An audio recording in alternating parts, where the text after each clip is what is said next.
sementara ini pada saat itu karena pengaruh alkohol, kemudian juga mereka berinisiatif ada rekannya yang pada saat itu ribut pada resepsionis, ya jadi mereka solidaritas saja untuk membantu. Dan hasil keterangan juga mereka tidak mengetahui bahwa si korban ini merupakan anggota Polri. Walaupun dari hasil keterangannya ada yang sempat menanyakan, ya tapi karena pada saat itu mereka dalam pengaruh alkohol, ya sehingga terpacu untuk melaksanakan kegiatan kekerasan.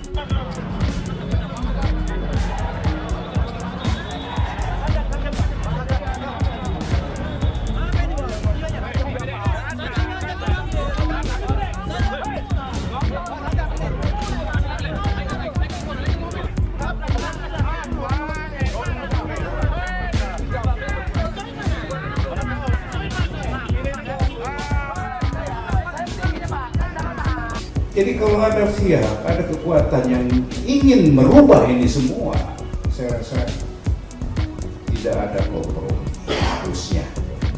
Tidak boleh ada pembiaran ya, terhadap kekuatan-kekuatan seperti ini.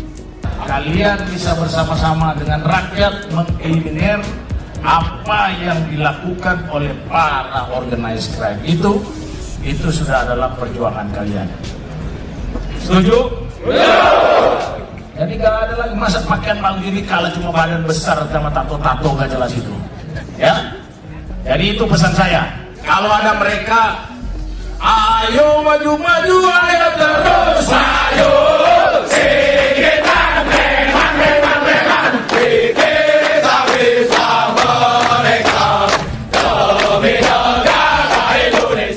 Jangan sampai ya kita mengizinkan atau memberikan satu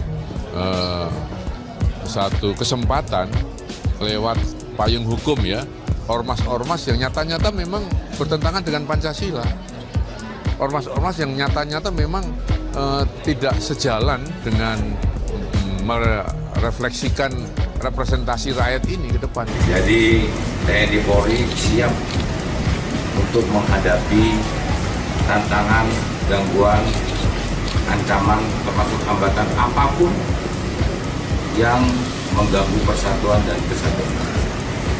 Saya sebagai Pangdam Jaya Jayakarta dan seluruh jajaran akan siap dengan sepenuh hati, ya, akan kita kerahkan segala macam tenaga dan upaya untuk membantu kepolisian di dalam melaksanakan tugas-tugas keamanan. Yang lain melakukan kekerasan tangkap. Kemudian yang lain-lain yang akan melakukan kegiatan sosialisasi, tapi kenyataannya berbondong-bondong mendatangi mal-mal, itu meresahkan masyarakat. Saya minta seluruh Kapolres, Kapolda, ya, bubarkan mereka, datangi baik-baik, suruh bubar, nggak mau bubar tangkap.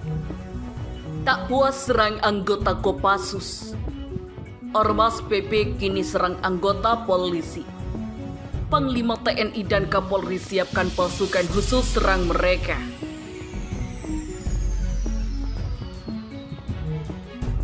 Polisi terlibat baku hantam dengan anggota Ormas PP di kafe Cilincing, Jakut. Kumparan.com. Keributan di tempat hiburan malam yang melibatkan oknum anggota polisi kembali terjadi. Kali ini di sebuah kafe yang berada di kolong jembatan RW 8 Cilincing, Jakarta Utara. Peristiwa itu terjadi pada Senin 22/3 dini hari. Oknum polisi itu diduga mabuk hingga akhirnya ribut dengan salah satu anggota Ormas Pemuda Pancasila PP yang sedang berkunjung di kafe itu. Jadi itu kesalahpahaman di kafe antara oknum polisi dengan Ormas Pemuda Pancasila. Oknum anggota polisi sudah kita serahkan ke Propam Polri. Kata Kapolsek Cilincing, Kompol Eko Setio BW saat dikonfirmasi Senin 22 Maret. Eko tidak merinci siapa oknum tersebut, begitu juga dengan asal satuannya. Terkait kasus penganiayaan yang terjadi, Eko mengatakan belum ada laporan polisi. Meski begitu, pihaknya membuka diri jika ada pihak yang merasa dirugikan ingin menyelesaikan masalah secara hukum. Untuk pihak Pemuda Pancasilanya, kita sarankan ini ke pihaknya melaporkan.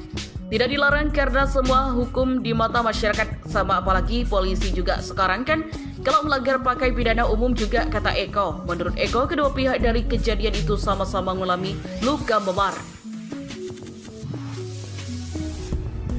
Anggota Polri yang baku hantam dengan Ormas PP di Cilincing diperiksa Propam.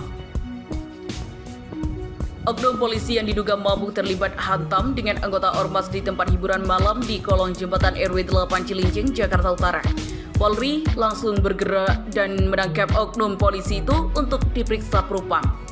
Untuk oknum polisinya sudah kita serahkan ke Propam Polri, kata Kapolsek Cilincing Kompol Eko Setio BW saat dikonfirmasi Senin 22 Maret. Eko belum menjelaskan detail kronologi kejadian sampai berakhir pada aksi baku hantam di tempat hiburan malam yang kini sudah tutup itu. Sejauh itu, dia menyebutkan kejadian ini merupakan salah paham belaka. Jadi itu kesalahpahaman di kafe antara oknum polisi dengan Ormas PP Pancasila, tambah dia. Dari pemeriksaan sementara baik oknum polisi maupun anggota Ormas yang beretikai mengalami luka memar akibat pemukulan itu. Sampai saat ini polisi masih menunggu perbuatan laporan polisi dari Ormas bertikai. Setelah itu, polisi akan menindaklanjuti kasus ini. Untuk pihak pemuda Pancasilanya kita sarankan itu hanya untuk melaporkan. Tidak dilarang karena semua hukum di mata masyarakat sama, apalagi polisi. Juga sekarang kan kalau melanggar pakai pidana umum juga, kata Eko. Saat ini tempat hiburan malam yang di tempat baku hantam menjadi sudah ditutup. Total ada 24 kafe yang bandel masih tetap buka di lokasi itu ditutup. Oknum polisi ribut sama Ormas Pemuda Pancasila di kafe Cilincing. Aksi perkelahian dan baku hantam di lokasi tempat hiburan malam melibatkan oknum anggota polisi kembali terjadi. Kali ini di sebuah kafe yang berada di kolong jembatan RW 8 Cilincing, Jakarta Utara. Kapolsek Cilincing Kompol Eko Setio mengatakan peristiwa itu terjadi pada Senin dini hari. Oknum polisi itu diduga mabuk hingga akhirnya ribut dengan salah paham anggota Ormas Pemuda Pancasila PP yang sedang berkunjung di kafe itu. Jadi itu kesalahpahaman di kafe antara oknum polisi dengan Ormas Pemuda Pancasila. Untuk oknum polisi sudah kita serahkan ke Propam Polri, ujar Eko dikonfirmasi Senin 22 Maret 2021. Namun Eko tidak menjelaskan detik siapa polisi yang terlibat baku hantam tersebut terkait kasus penganiayaan yang terjadi. Eko mengatakan belum ada laporan polisi. Meski begitu pihaknya membuka diri jika ada pihak yang merasa dirugikan ingin menyelesaikan masalah secara hukum. Untuk pihak pemuda Pancasilanya kita meminta hanya untuk melaporkan, tidak dilarang. Karena semua di mata masyarakat, apalagi polisi juga sekarang kan kalau sudah melanggar pidana umum juga katanya. Menurut Eko, pihak kedua dari kejadian itu sama-sama mengalami luka memar, diduga kuat keduanya terlibat hakan dan itu baku hantam. Terjadi saat hadir di lokasi tempat hiburan malam. Kafe tempat polisi ribut dengan anggota Ormas BP di Cilincing ditutup. Keributan pecah antara polisi dengan Ormas PP di kafe yang berada di kolong jembatan RW 8 Cilincing, Jakarta Utara. Peristiwa itu terjadi pada Senin 22 Maret dini hari. Kejadian itu tidak yang menunjukkan adanya tindakan pidana penganiayaan, tapi juga ada pelanggaran pemberlakuan pembatasan kegiatan masyarakat PPKM yang diterapkan di Jakarta. Pasalnya dalam pasal itu, tempat usaha seperti kafe hanya boleh buka sampai pukul 21.00 WIB. Langsung saya perintahkan resmi dan Satpol PP untuk pecat dan tutup kafe tersebut, kata Eko saat dikonfirmasi Senin 22 Maret. Semua ditutup, jumlahnya 24 kafe, kata Eko. Untuk memastikan tidak ada lagi kafe yang melanggar aturan, Eko akan mengingatkan patroli di wilayahnya saat malam hari. Mereka ini bandel karena protokol kesehatan berlaku sampai pukul 21.00 WIB. Mereka ada yang curi-curi waktu untuk buka kembali, kata Eko. Anggota Ormas pukul perwira Kopassus. Peringatan gali liang kubur sendiri dari Jenderal Senior Terjang Laki. Ramai kasus pemukulan terhadap seorang perwira Kopassus yang dilakukan oknum anggota Pemuda Pancasila di Bandung Barat. Kasus itu berbuntut panjang. Markas Ormas Pemuda Pancasila di kota tersebut dihancurkan sejumlah orang tak dikenal. Diduga sekelompok orang yang meluluh lantakan markas Ormas Pemuda Pancasila di Bandung Barat itu adalah para prajurit Kopassus yang tidak terima perwiranya dipukul. Mengutip narasi video yang diunggah akun Info Komando di Instagram, kejadian pemukulan itu bermula yang beberapa anggota Ormas Pemuda Pancasila cekcok dengan beberapa debt collector. Info Komando di Instagram, kejadian pemukulan itu bermula saat beberapa anggota Ormas Pemuda Pancasila cekcok dengan beberapa debt collector. Ketika itulah perwira Kopassus yang tak sedang dinas berpakaian itu lewat di lokasi. Ia kembali imbas dari cekcok anggota Ormas Pemuda Pancasila dengan para debt collector itu. Dilaporkan perwira baret merah itu kena pukul. Tak lama setelah kejadian itu, markas Ormas Pemuda Pancasila di Barat dihancurkan. Info komando menyebut hancurnya markas Pemuda Pancasila yang merupakan aksi belasan para prajurit Kopassus yang tak terima perwiranya dipukul.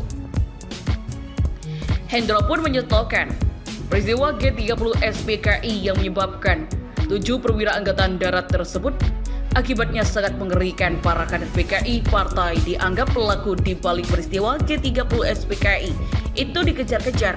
Kita sudah mengalami peristiwa ketika 7 pahlawan revolusi dibunuh. Kemudian tentara tidak terima, PKI dikejar habis-habisan. Begitupun itu tidak mungkin, ujarnya.